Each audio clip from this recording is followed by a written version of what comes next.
말씀 같이 나누겠습니다. 오늘은 5.18 민주화 항쟁 기념일입니다. 그래서 비가 오는 가운데 기념식이 열렸는데, 사진에 있는 분은 그 광주 기독병원의 원목이셨던 고 찰스 헌들러 목사님의 아내이십니다. 그래서 마샤 헌들리 여사님이신데, 이분이 오늘 그 기념식에서 기념사를 하셨습니다. 이 찰스 헌들리 목사님은 지금 그 유언을 하셔서 광주 묘역에 묻히셨고요. 오늘 이제 헌들리 여사가 남편과 그리고 광주 시민과 그리고 함께했던 그 제자들에게 편지를 읽었습니다. 민주주의와 인간의 존엄과 가치를 지키기 위해서 고통받고 피 흘리고 그리고 목숨을 잃은 사람들에게 그 편지를 읽었습니다. 그 당시에 1980년 그 5.18이 일어났을 때 광주는 참혹함 그 자체였지만, 그러나 광주의 인간애, 사람들에 대한 인간애는 넘쳐 흘렀다. 그리고 그분도 그 기독병원에서 같이 남편하고 일을 했었는데, 헌혈하는 분들이 너무 많아서 그만 오라고 할 정도로 그렇게 많은 시민들이 참여했다고 했습니다. 그래서 고 찰스 헌들리 목사를 푸른 눈의 목격자라고 합니다. 이분이 사진을 찍어서 미국에 보냄으로 그래서 5.18이 전 세계에 알려지게 된 계기가 됐습니다.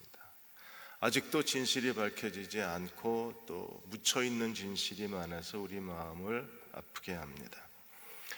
이스라엘 백성들에게 가장 큰 재앙과 가장 큰 비참한 사건이 있다면 가데스 바네아에서 12명의 정탐꾼으로 인해서 이스라엘이 하나님을 반역한 사건입니다. 그로 인해서 하나님이 하루를 1년씩 계산해서 40년 동안 그들이 광야에서 떠도는 존재가 되어야 하고, 그리고 40년 동안 출애굽 1세대는 죽음의 세대가 되어야 됐었어요. 하나님이 오늘 1절에서 방향을 바꾸어, 이건 정말 무서운 말입니다. 눈앞에 적과 꿀이 흐르는 땅이 있는데 이스라엘이 반역하고 불순종하고 하나님을 믿지 못했습니다. 그래서 방향을 바꾸어, 그리고 이스라엘은 이제 40년 광야를 지나가야 했었습니다. 그리고 출애굽 2세대 가나안에서 출생한 가나안 정복 세대가 이제 하나님의 새로운 명령을 받아요. 너희는 북으로 올라가라. 그래서 모두 가나안 동쪽에 있는 에돔 족속, 모압과 암몬 족속을 지나서 헤스본을 정복하고 바산을 정복하면서 이스라엘이 요단강 여리고 맞은편에 서요. 그리고 요단강을 건너서 가나안 땅을 들어가게 됩니다. 그래서 오늘 모압, 암몬, 에돔, 헤스본 이 4개 나라의 이야기가 오늘 2장에 기록되어 있습니다. 먼저 2장 1절에서 8절까지 에돔 족속에 대한 이야기가 나와요. 2장 3절에 보시면 하나님께서 너희가 북으로 나아가라 그랬어요. 하나님이 주신 적과 꿀이 흐르는 땅을 가는 길이 2개의 길이 있습니다. 하나는 이미 가데스 바네아에서 그들이 실패한 이 시내산에서 호르산을 지나서 가데스 바네아까지 가는데 10하루밖에 안 걸렸어요. 그리고 거기서 정탐을 한 겁니다. 그리고 반역을 했습니다. 그래서 하나님이 다시 방향을 바꾸어서 이스라엘 백성들이 광야에서 40년 방황을 하게 된 거예요. 이제 가데스 바네아에서 바로 올라가는 서쪽 길은 막혔어요. 그래서 하나님이 이제 다른 길, 동쪽 길을 열어놓으셨는데, 이 동쪽 길에는 에돔 족속이 살고 모압과 암몬 족속이 살고 그리고 헤스본이 있고 바산 나라가 있는 거예요. 그래서 이 나라들을 거쳐서 여리고 맞은편에 가서 그들이 요단강을 건너서 적과 꿀이 흐르는 땅을 새로운 길, 하나님이 새로운 다른 길로 이스라엘을 인도하고 계신 거예요. 그러므로 이제 요단 동쪽의 나라들을 지나가야 되는데, 이 나라를 지나가면서 하나님이 가나안 그 신세대를 하나님이 훈련을 하시는 거예요. 제일 먼저 지나가는 나라가 이제 에돔 족속입니다. 에돔 족속에 대해서 하나님이 뭐라고 말씀하셨느냐 하면 2장 4절에 너는 또 백성에게 명하여 이르기를 너희는 세일에 거주하는 너희의 동쪽 에서의 자손이 사는 지역으로 지나가는데 그들이 너희를 두려워할 거다. 너희는 스스로 깊이 삼가하라. 뭘 삼가해야 되나요? 5절에 절대로 그들과 다투지 마라. 그들의 땅을 넘보지 마라. 왜냐하면 하나님이 그 에돔 땅에 한 발자국 손바닥만한 땅도 하나님께서 이스라엘 백성에게 주지 않겠다 그랬어요. 왜요? 5절에 뭐라 그랬습니까? 내가 세일산을 에서에게 기업으로 주었다 그랬어요. 하나님이 이미 그 에돔 땅, 그 세일산 에돔 땅을 에서의 자손에게 기업으로 주셨기 때문에, 그러므로 이스라엘 백성에게는 단 한 발자국도 주지 않겠다 그러셨어요.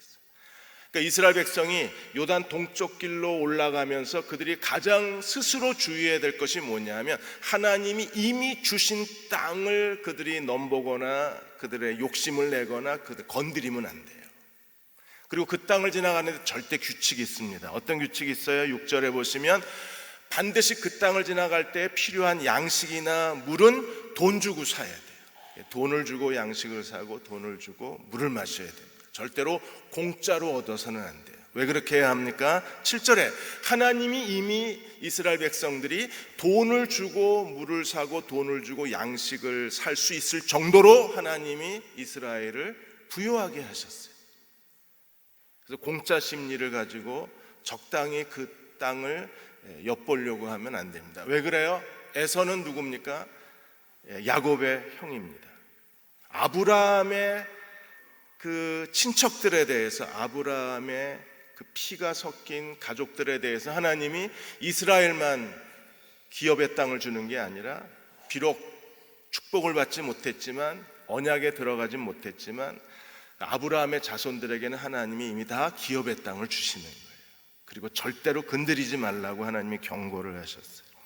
하나님은 이미 충분히 돈을 주고 그들이 먹고 마실 수 있는 여유를 허락해 주셨어요. 7절에 내 하나님 여호와께서 내가 하는 모든 일에 내게 복을 주시고 내가 이 큰 광야에 두루 다님을 알고 내 하나님 여호와께서 이 40년 동안 너와 함께 하셨으므로 내게 부족함이 없었느니라. 모든 일에 내게 복을 주셨다.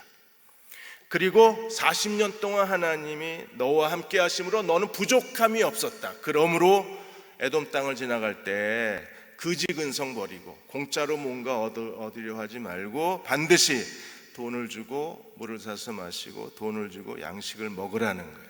하나님의 보살피심과 하나님의 보호하심과 하나님의 공급하심이 너와 함께 하겠다고 약속을 해주셨습니다. 우리가 살아가면서 우리는 다른 사람과 자꾸 비교할 때가 많이 있습니다. 그리고 다른 사람들이 더 많이 가진 것에 대해서, 내가 다른 사람보다 더 갖지 못한 것에 대해서 경쟁하고 비교하고 열등감을 갖습니다. 다른 사람보다 더 많은 걸 가졌음에도 불구하고 더 많이 가진 사람들과 비교해서 우리는 끊임없이 자기 자신에 대한 수치심을 느끼고 살아가게 됩니다. 근데 하나님 뭐라 그러셨어요? 요한복음 3장 27절에 만일 하늘에서 주신 바 아니면 사람이 아무것도 받을 수가 없다 그랬어요. 많은 사람이 침례 요한을 따르다가 예수님을 따르기 시작했습니다. 워낙 팬들은 변덕이 심하잖아요. 그래서 요한의 추종자들이 그리스도의 추종자가 된 것을 보고 요한의 제자들이 놀라서 사람들이 다 예수께 가더이다고 했을 때 침례 요한이 뭐라 그랬어요? 하나님이 주시지 않으면 사람이 아무것도 받을 수 없다는 거예요. 에서의 자손들은 에돔을 받았습니다. 이스라엘은 요단강을 건너서 요단강 서쪽 땅을 그들이 기업으로 받은 거예요. 하나님은 각각 그 사람에게 합당한 기업을 하나님께서 유산으로 주셨습니다. 이 말씀을 듣고 이스라엘이 어떻게 했어요? 8절에 그들이 아라바 길로 지나서 스스로 조심해서 에돔 족속을 가능한 피해를 주지 않고 그들을 자극하지 않도록 아라바 길로 돌이켜서 모압 땅으로 가게 돼요. 그리고 9절에서 12절까지 이제 두 번째 민족을 만납니다. 모압 족속입니다. 모압은 어떤 백성인가요? 아브라함의 조카 롯이 그 두 딸과 관계를 맺고 낳은 자손이 모압과 암몬 족속입니다. 그러므로 모압과 암몬 족속도 아브라함의 혈통인 거예요. 그래서 하나님이 이 아브라함의 피가 섞인 모압과 암몬 족속에게도 하나님이 기업을 주시는 겁니다. 모압 땅으로 올라갔을 때 하나님이 똑같은 말씀을 하셨어요. 9절에 모압을 괴롭히지 말라, 싸우지도 말라, 절대로 모압을 건드리지 마라. 왜요? 내가 롯 자손에게 이 땅을 기업으로 주었느니라. 그리고 하나님께서 아주 중요한 가나안 신세대에게 하나님께서 아주 중요한 교훈을 가르치세요. 이 모압 족속이 이 모압 땅을 차지하는 데 있어서 그들이 그냥 거저 얻은 게 아닙니다. 그들이 그 땅을 얻기 위해서는 피의 대가를 치른 거예요. 그래서 10절에서 12절까지 어떻게 그들이 그 땅을 얻게 되었는가에 대해서 모세를 통해서 설명을 하시는 거예요. 그들이 살고 있었던 모압 땅에는 누가 살고 있었어요? 10절에 에밀 족속이 살고 있었어요. 에밀 족속은 아낙 자손같이 강하고 키가 컸어요. 그래서 이 에밀 족속을 공포의 거인 족속이라고 합니다. 그 정도로 크고 강한 족속이었는데 이 에밀 족속에 대해서 아낙 자손같이 강했기 때문에 그 당시의 사람들이 이 에밀 족속을 뭐라고 불렀습니까? 르바임 족속이라고 불렀어요. 11절에 보시면 르바임이라고 불렀습니다. 그런데 롯의 자손들이 이 에밀 족속을 물리치고 그 땅을 기업으로 얻은 거예요. 반드시 하나님이 주신 땅이지만 뭘 통해서 얻어요? 전쟁을 통해서만 하나님이 주신 땅을 기업으로 받을 수 있는 거예요. 그래서 반드시 전쟁과 정복이 하나님 유산의 법칙입니다. 그래서 하나님은 에돔 족속과 모압 족속을 통해서 가나안 신세대를 훈련하고 계신 거예요. 내가 그 땅을 그들에게 줬다. 그래서 절대로 건드리지 마라. 그런데 그 족속이 그 땅을 어떻게 얻었어요?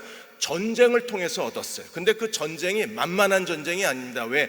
에밈 족속은 공포의 거인 군단이었기 때문에 그들이 그 죽음의 피의 대가를 치르고 그 전쟁을 통해서 하나님이 주신 땅을 기업으로 얻을 수 있었어요. 그러므로 이스라엘 백성도 요단을 건너서 가나안 7족속을 하나님께서 그 땅을 기업으로 주셨는데 거저 얻는 게 아니라 전쟁과 정복을 통해서 얻는다는 걸 지금 가르치고 계신 거예요.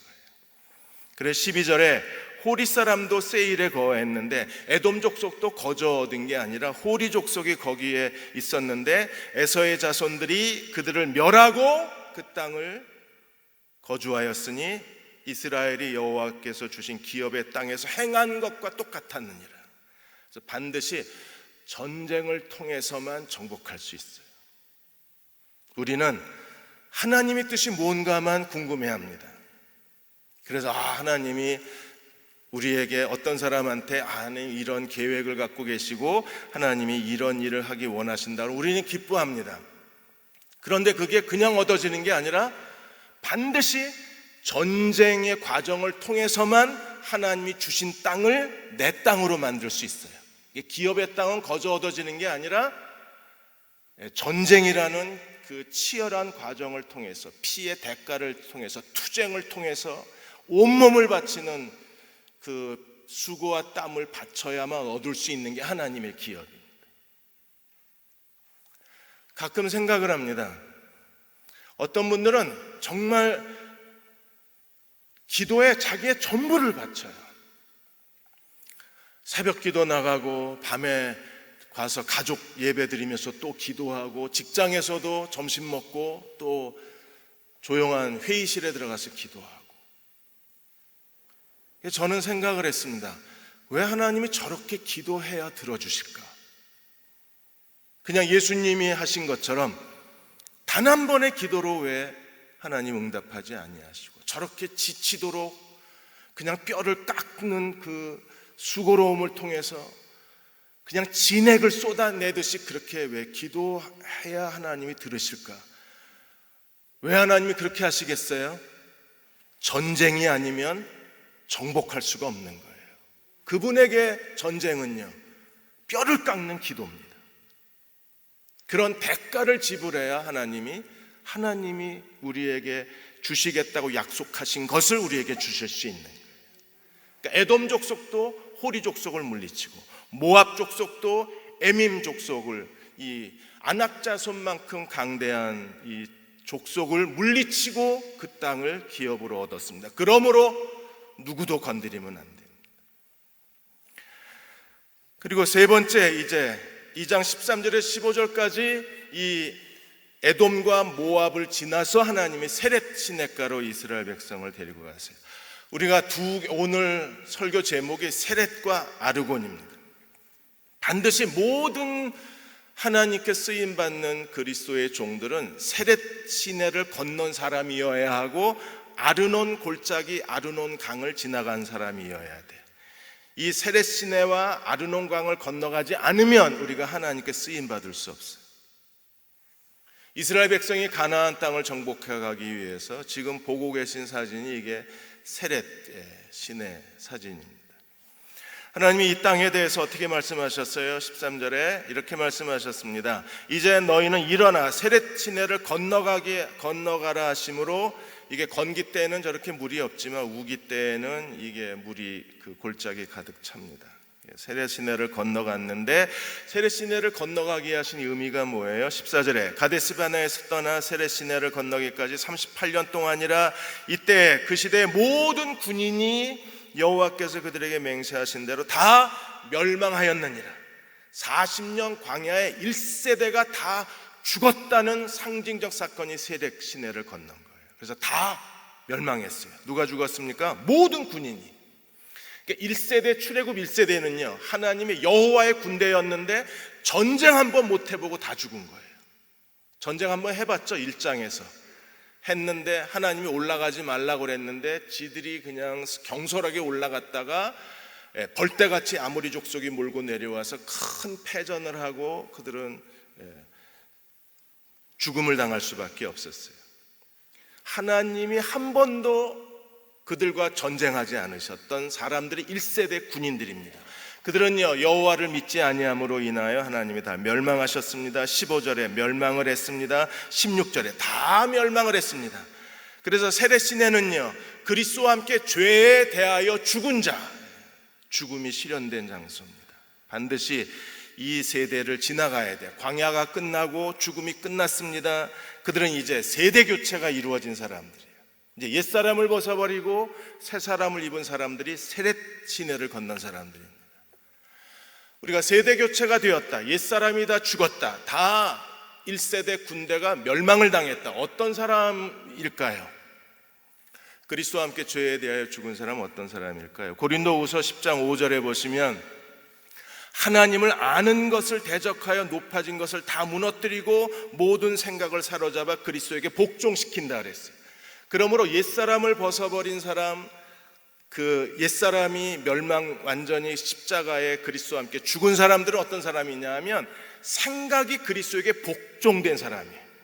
그러니까 하나님을 알면서도 의도적으로 대적하는 교만이 다 깨져버리고 자아가 다 깨지고 모든 생각이 그리스도에게 복종당한 사람들이 세렛 시냇가를 거둔 사람입니다. 오늘 이 시대의 남편, 이 시대의 아버지, 남자들이 어떤 사람이어야 되나요? 세렛 시냇가를 건넌 사람이어야 돼요. 그들이 세렛 시냇가를 건널 때에 하나님께서 한 아내의 남편으로, 또 선물로 주신 자녀들의 아버지로, 그리고 하나님의 사람으로 직업과 소명을 가지고 하나님이 능력의 그릇으로 쓸 수 있는 사람은 세렛 시냇가를 건넌 사람이어야만 합니다. 그 세렛 시냇가를 건넌 데 아주 중요한 역할을 하는 게 바로 아내들입니다. 아내들의 사랑, 아내들의 헌신, 아내들의 기도가 한 남자가 세렛 시냇가를 건너가게 만들어주는 거예요. 여러분이 아마 2002년도에 상영되었던 뷰티풀 마인드 그 영화를 아마 보셨을 겁니다. 뷰티풀 마인드, 이 영화는 그 천재 수학자 존 내쉬의 일대기를 다룬 영화입니다. 이 존 내쉬는 정말 천재입니다. 왜냐하면 그 사람이 21살 때 쓴 논문이 46년이 지나서 노벨상을 받게 되는 결과를 가져와요. 46년이 지나서야 그 논문의 가치가 발견이 된 거예요. 굉장히 시대를 앞서간 사람. 근데 이 잔 내시는 이 조현병 환자입니다. 그래서 이 감정적 기복이 굉장히 심해요. 대인관계가 별로 좋지를 않았어요. 그 영화의 대사 중에 이런 대사가 있어요. 숫자 다루는 일에는 하나님이 부럽지 않을 만큼 굉장히 뛰어난 사람이지만, 숫자를 다루는 일에는 신이 부러울 만큼 뛰어난 능력을 가졌지만, 그러나 인간관계의 함수를 푸는 데에는 가난아이처럼 서툴렀던 사람이 잔 내시라 그랬어요. 그러니까 수학엔 천재였는데 인간관계에는 정말 형편이 없었습니다. 근데 이분은 사람들에게 천재로 인정을 받은 거예요. 프린스턴 대학의 박사과정을 들어가는데 다른 교수가 추천서를 썼는데 그 추천서에 딱 한 줄 써 있었어요. 이 사람은 천재다. 그 한 줄 가지고 프린스턴 대학 대학원 과정을 들어간 사람. 나중에 소련 그 암호를 해독하는 일에 그 냉전 시대에 소련의 암호를 해독하잖아요. 그것 때문에 정신 이상이 걸려요. 누군가가 자기를 계속 감시하고 있다고 착각하기를 시작하고 강박관념에 빠집니다. 그리고 30년 동안 그의 인생이 완전히 망가져 버리는데, 이 30년의 광야 같은 그 인생의 무서운 그 비참한 삶에서 잔 내시를 꺼내준 사람이 바로 아내였었어요. 엘리시아. 엘리시아는 이게 이렇게까지 사랑할 수 있구나 하는 걸 보여준 여자입니다. 한 남자에 대해서 정말 지독하게 끈질기게 그 어떤 여자도 해낼 수 없는 사랑을 해낸 여자예요. 엘리시아는 처음에 결혼했다가 너무 이 정신 발작이 심하니까 할 수 없이 이혼을 해요. 그러다가 다시 똑같은 남자하고 재혼을 합니다. 그리고 기어이 이 잔 내시를 그 무서운 저주에서 꺼내놔요. 그리고 마침내 노벨상을 받게 만들어요. 그리고 2015년도에 수학계의 노벨상이라고 불리워진 아벨상 시상식에 두 사람이 같이 참석하고, 그리고 귀국하고 공항에서 집으로 가는 택시를 타고 가다가 그만 교통사고로 같은 날 이 부부가 부르심을 받습니다. 마지막까지 남편 곁에 머물러 있었던 아내가 엘리시아였었어요. 이 한 여자의 사랑이 한 남자를 완전히 비극에서 건져낸 거예요. 그러니까 그 아내의 사랑이 잔 내시한테는 세렛 시내가를 건너가게 만드는 인생의 전환점이 된 거예요. 모든 남자들이 다, 그럼 어떤 남자도요, 한 여자가 이렇게 지독하게 사랑하면요, 어떤 남자도 천재성이 나와요. 한번 실험해 보세요.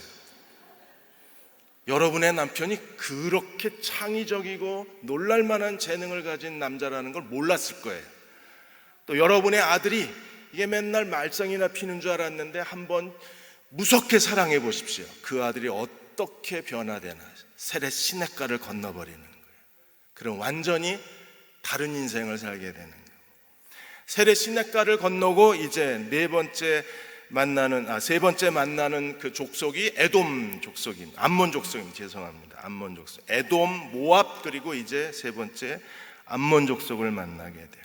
2장 19절에 보시면 암몬에 대해서도 하나님이 똑같은 경고를 하셨어요. 암몬 족속에게 가까이 이르거든 그들을 괴롭히지 마라, 그들을 다투지도 말라. 이걸 룻 자손, 룻이 자기 두 딸과 낳은 아들이 모압과 암몬이라 그랬습니다. 룻의 자손에게 준 땅이기 때문에 절대로 건드리지 마라.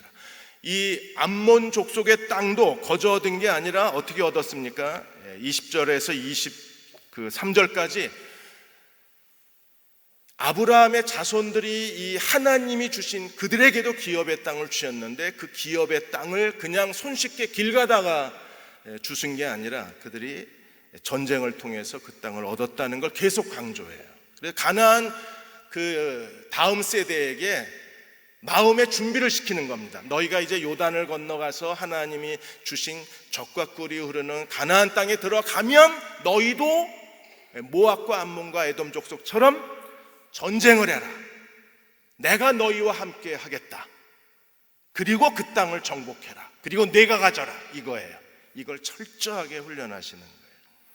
그래서 20절에도 거기도 누가 있었어요? 아낙 자손, 공포의 거인 족속 르바임 땅이라고 그렇게 불렸습니다. 그런데 암몬 족속은 이 르바임은 뭐라고 불렀습니까? 쌈문밈이라고 그 거인 족속을 불렀어요.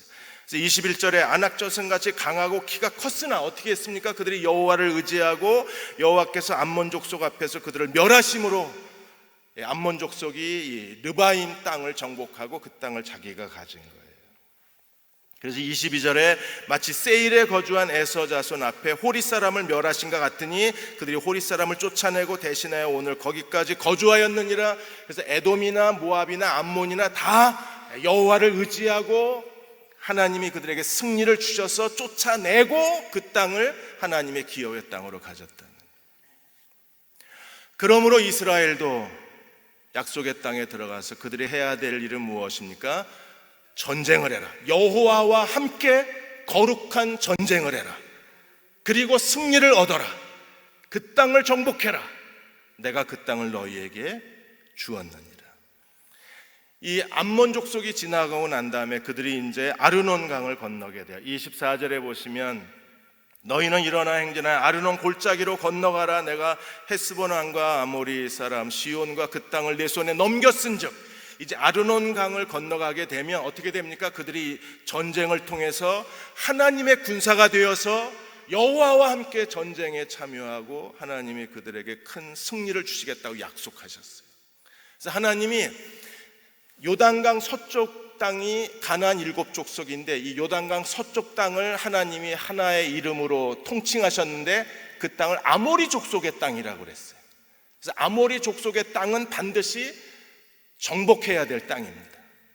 아모리 족속의 땅, 서쪽만 아모리 족속에 있는 게 아니라 요단 동쪽에도 아모리 족속의 땅이 있었는데 에돔, 모압, 암몬을 지나서 요단 동쪽에 있는 아모리 족속의 땅이 바로 헤스본 왕 시온의 땅과 바산 왕 옥의 땅이 아모리 족속의 땅이에요. 그래서 이 땅은 정복해야 돼요. 왜? 아모리 족속이기 때문에. 에돔과 모압과 암몬은 친척이기 때문에, 아브라함의 친척이기 때문에 건드리면 안 돼요. 그런데 헤스본하고 바산은 반드시 정복해야 돼요. 뭐 때문에? 아모리 족속이기 때문에. 관심이 없으시구나. 아니 왜 다 건드리지 마라, 괴롭히지 마라, 돈 주고 물 사 먹어라, 돈 주고 삼다수 사 먹어라 계속 그러시다가 갑자기 왜 쳐서 멸하라. 너희가 이 아모리 족속과 더불어 땅을 차지하라. 왜 하나님 명령이 바뀌었어요? 이 사람들은 아모리 족속이기 때문에. 그래서 24절에 너희는 일어나 행진하여 아르논 골짜기를 건너가라. 내가 헤스본 왕 아모리 사람 시온과 그 땅을 내 손에 넘겼은즉 이제 너는 더불어 싸워서 그 땅을 차지하라. 내가 넘겨주었다는 거예요. 그러니까 에돔 족속도 하나님이 넘겨준 땅을 차지했어요. 모압도 하나님이 넘겨준 땅을 차지했어요. 그리고 암몬도 하나님 넘겨준 땅을 차지했습니다. 그리고 이제 하나님이 헤스본 왕 시온과 그 땅을 너에게 넘겨주었다. 3장 1절에서 11절까지는 바산 왕 옥의 땅을 넘겨주었다는 겁니다. 이 두 나라는 하나님이 왜 넘겨주셨어요? 아모리 족속이기 때문에. 이거 시험에 나와요. 학기 말고사에 외우셔야 돼요. 아모리 족속이기 때문에 그렇습니다. 그래서 하나님이 이제 어떻게 하십니까? 전쟁을 선포하셨어요. 그리고 25절에 오늘부터 내가 너를 천하 만민이 너를 무서워하며 너를 두려워하게 하리니 그들이 내 명성을 듣고 떨며 너로 말미암아 근심하리라. 하나님이 두려운 바이러스를 헤스본 왕과 모든 백성에게 쫙 퍼뜨리고 가나안 7족속에게 이 이스라엘에 대한 두려운 마음을 다 마치 그 바이러스 전염시키듯이 두려움을 주고 걱정하게 만들고 그리고 공포에 질리게 만들겠다 그랬어요. 여러분, 군사가 상대방 적군에 대해서 두려움에 빠지면 그건 이미 진 거예요. 그러니까 여호수아와 이스라엘 백성들은요, 전쟁하기도 전에 이미 이겼어요. 왜요? 적군이 두려워하고 있으니까. 적군을 두려워하게 만드신 게 누구예요? 하나님이십니다. 여러분, 하나님은요 넘기셨다고 그랬어요. 그래, 넘겼다는 말이 오늘 24절, 30절, 31절, 33절 4번이나 넘겼다 그랬어요. 하나님이 넘겼으면 그건 끝난 겁니다. 우리가 게으르지만 않는다면, 우리가 하나님의 뜻을 모르고 미련하게 굴지만 않는다면, 우리가 어리석다면 하나님이 넘겨주신 건 우리 거예요. 그리고 무엇보다도 하나님께서 너를 무서워하게 하리라, 너를 두려워하게 만들 것이라, 너 때문에 근심하게 하리라. 이 정도 도우시면 되지 않았어요? 너를 무서워하게 하고 너를 두려워하게 만들고 너를 하나님께서 근심하게 만들면 이긴 전쟁이죠, 그 전쟁. 그래서 드디어 하나님이 정말 그러셨는지 그 현장을 목격한 게 바로 헤스본 왕 시온의 전쟁. 37절까지 헤스본 왕 시온을 쳐서 멸한 거예요. 처음에는 모세가 아주 정중하게 26절에 헤스본 왕 시온에게 평화의 사절단을 보냈습니다. 그래서 내 땅을 통과하게 해라. 우리가 큰 길로만 가고 좌우로 치우치지 아니하고, 28절에 돈을 받고 양식 우리가 먹고 돈을 받고 물을 주어 마시게 하라. 그리고 29절에 이미 에돔 족속, 모압 족속, 암몬 족속이 우리를 편안하게 잘 통과시켰으니까 너도 그랬으면 좋겠다는 거예요. 그래서 헤스본 왕 시온이 마음을 착하게 먹고 그렇게 했으면 이 전쟁은 없는 전쟁일 거예요. 그런데 어떻게 했습니까? 30절에 이 족속은 반드시 하나님이 정복해야 될 민족이었기 때문에 헤스본 왕 시온이 어떻게 됐어요? 우리가 통과하기를 허락하지 아니하였으니 네 하나님 여호와께서 그를 내 손에 넘기시려고 그 사람을 완악하게 만드신 거예요. 그러니까 하나님께 결국에 이 저주, 하나님의 징계, 심판, 진멸, 그 하나님의 저주를 피할 수 없는 사람들은요, 여호와께서 행동하실 때 마음이 완악해져요. 오히려 모압, 에돔, 암몬 족속처럼 그들이 친절하고 정중하게 이스라엘을 하면 완전히 상황이 달라졌을 텐데 결국 완고해졌어요. 가나안 7족속도 여호수아에서에 보면 7족속이 전부 마음이 완고해져서 하나님을 대적하다가 전부 멸망을 당한 거잖아요. 그러니까 헤스본 왕도 그들이 마음이 완악해져서 하나님을 완고를 대적하다가 결국에 하나님이 넘겨버리세요. 그래서 31절에 그때 마음이 완고해지자 하나님께서 어떻게 하셨어요? 내가 이제 시온과 그의 땅을 내 손에 넘기노니 너는 이제부터 그 땅을 차지하여 기업으로 삼으라. 네, 공짜로 준 게 아니라 전쟁과 정복의 법칙입니다. 여러분 기억하셔야 될 게 전쟁과 정복이에요. 반드시 우리가 피의 대가를 치러야 돼요. 수고와 땀과 눈물을 바쳐야 돼요. 자기 자신을 전부를 쏟아 놔야 돼요. 그래야 하나님 약속한 것을 우리가 볼 수 있는 거예요. 그래서 이스라엘 백성이 칼을 빼어들고 33절에 여호와께서 넘기자 어떻게 됐습니까? 34절에 진멸, 헤렘. 그러니까 그 땅을 완전히 하나님께 바쳤어요. 하나님께 바친다는 건 진멸한다는 것과 똑같은 단어입니다. 헤렘이라는 단어적인 게 하나님께 바친 성읍이기 때문에 살아있는 건 다 죽입니다. 그리고 35절에 거기에 얻은 그 모든 가축대 그리고 금은동철은 다 이스라엘의 소유가 됐습니다. 그리고 36절에 성읍을 다 정복해버렸습니다.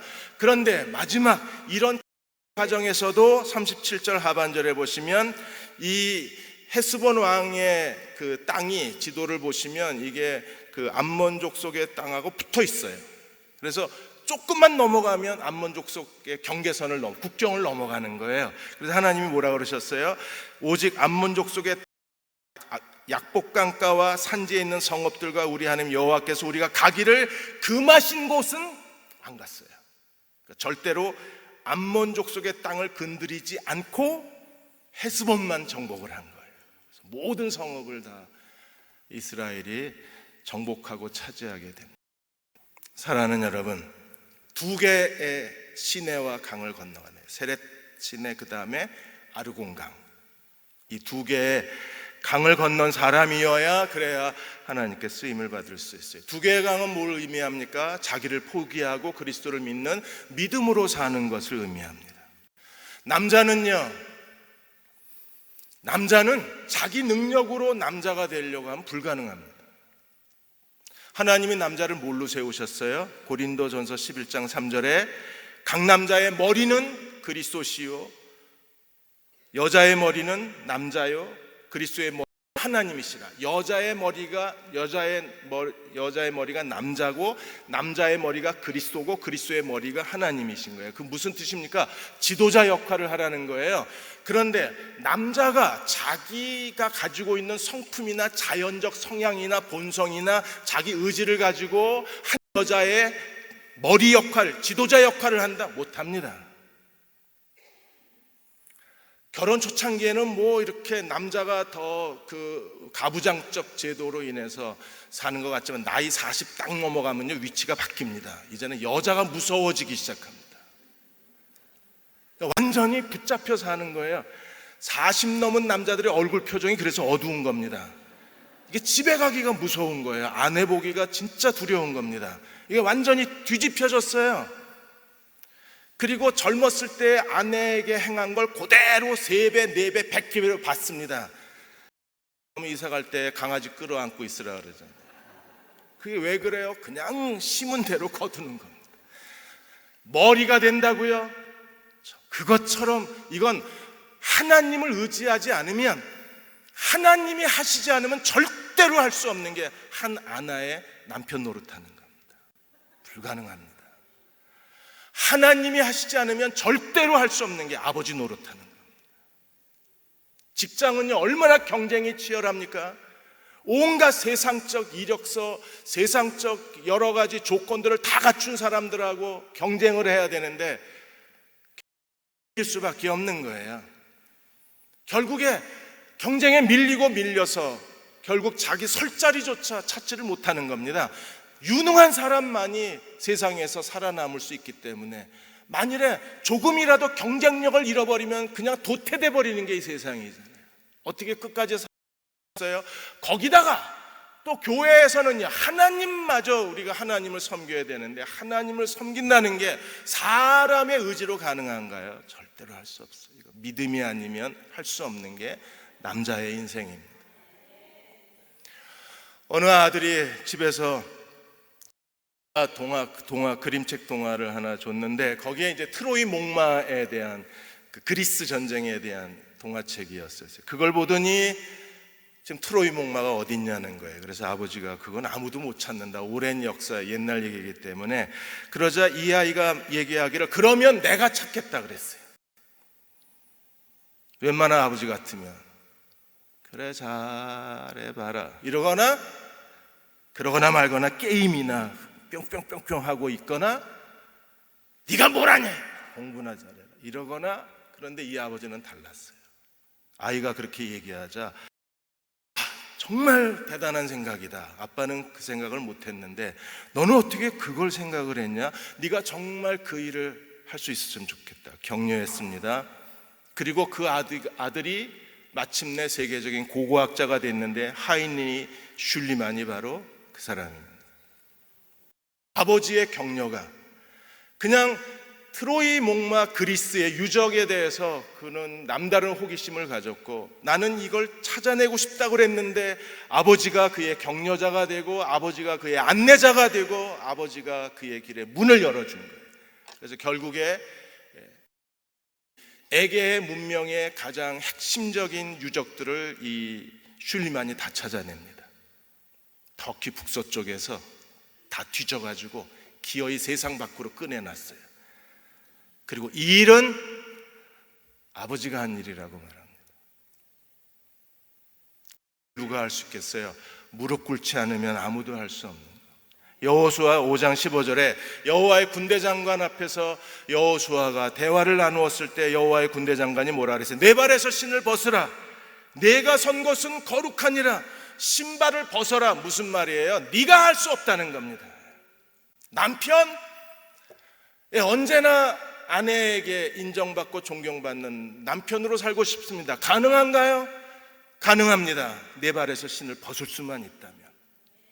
세렛 냇가를 건너고 아르곤 골짜기를 넘어갈 수만 있다면 내가 아니요 그리스도라, 그리스도를 의지하는 사람이라면 가능성은 있어요. 자식들의 문을 열어주는, 인생의 문을 열어주는 아버지가 될 수 있을까? 예, 가능합니다. 누가 가능해요? 여호와의 군대장관 앞에서, 아버지 여호와의 군대장관 앞에서 여호와가 신발을 벗은 것처럼 우리가 그 하나님이, 아버지 되신 하나님 앞에 우리가 신발을 벗을 수만 있다면, 하나님이 우리 아들, 딸들의 아버지가 되어주실 수 있다면 우리는 그 일을 할 수 있어요.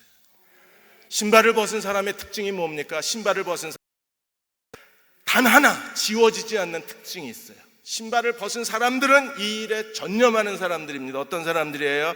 예수님처럼 삽니다. 예수님이 누가복음 5장 16절에 예수는 물러가서 한적한 곳에서 기도하시니라, 거의 매일 기도의 거룩한 습관으로 사셨던 분이 예수님이십니다.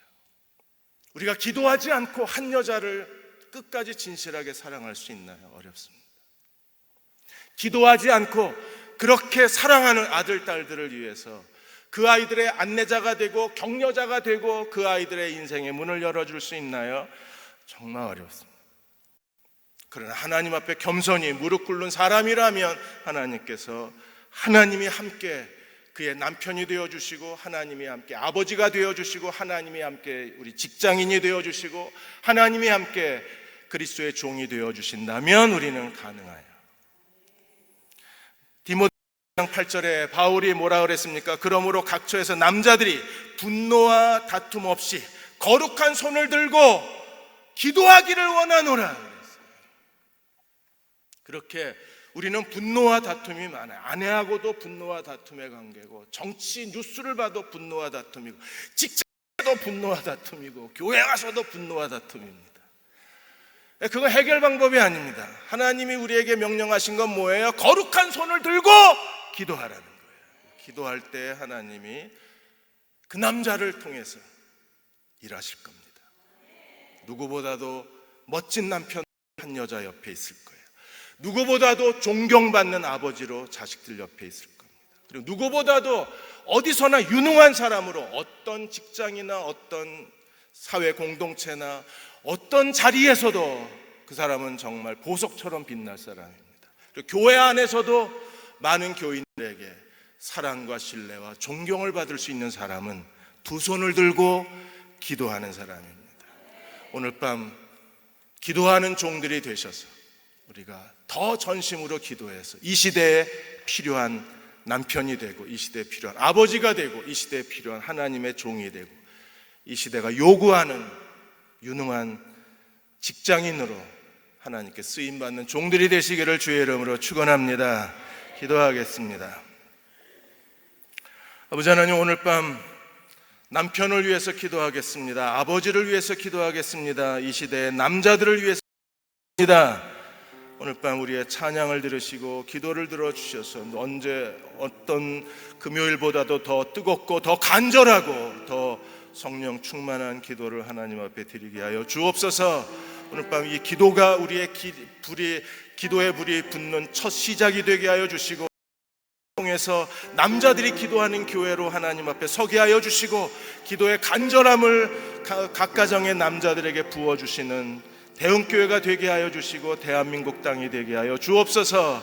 이 밤을 주께 의탁합니다. 하나님, 우리를 실망시키지 마시고 하늘을 여시고 성령의 능력을 부어 주옵소서. 예수님의 이름으로 간절히 기도하옵나이다. 아멘.